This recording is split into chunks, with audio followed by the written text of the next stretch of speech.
Hello. This morning I am embarking on an etching project, and I have ordered this great product called Etch-All. It's neat because it doesn't stink, which is beautiful, and you rinse it in water, and any excess on your project you can scrape off and put back in the bottle. It's totally reusable, which I think is kind of cool. So this is only the second time I've ever etched anything, so again, the disclaimer, not at all an expert, but this is what I do. This was what I did the first time. That was my little paw print. And so now I need to do the other side of these little votive holders. And I've made a stencil with my Cricut. I have put it down. I gotta make sure all these bubbles are gone. And then I put blue painting tape around the outside of the stencil. I had to cut the stencils kind of small because I couldn't get them to lay on the thing flat.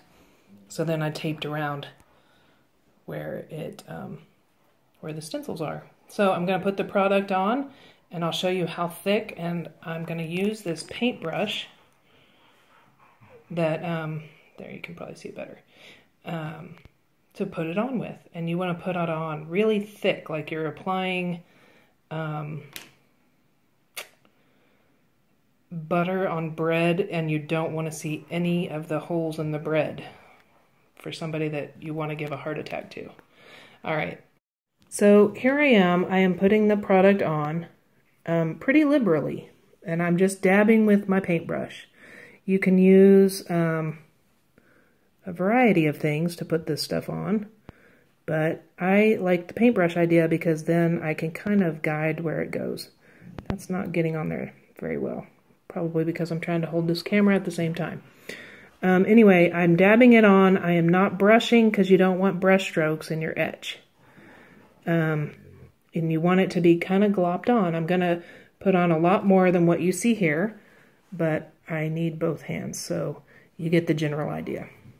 Okay, I have glopped it on to my satisfaction, and I'm going to set a timer for 15 minutes. Okay, my 15 minutes has passed, and I am ready to take the glop off. So I, pictured in the instructions is a spatula that I think I was supposed to be given Etch-All, but it wasn't in my package. But I, last time, used this little plastic knife. You don't want to use something metal, and you don't want to use something that you care about because it's going to get etched. So this works for me, and I probably wasted some of the product, but as you can see, I'm not using just a ton anyway.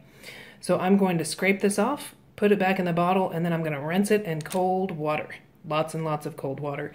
In a sink also that you don't care about. Not a porcelain sink or a stainless steel sink. I'm using my laundry sink. Okay, so here is the finished product. You can see that my tape cut off my stencil right there. Problem one. I must have had a bubble in the in my stencil there at the bottom of that paw. I think these are the ones that I did first. That one turned out great. This guy had a little bubble in the top of the pad up there. This one, I must have missed a little bit of taping there. Problem. And that guy must have had a bubble down there at the bottom.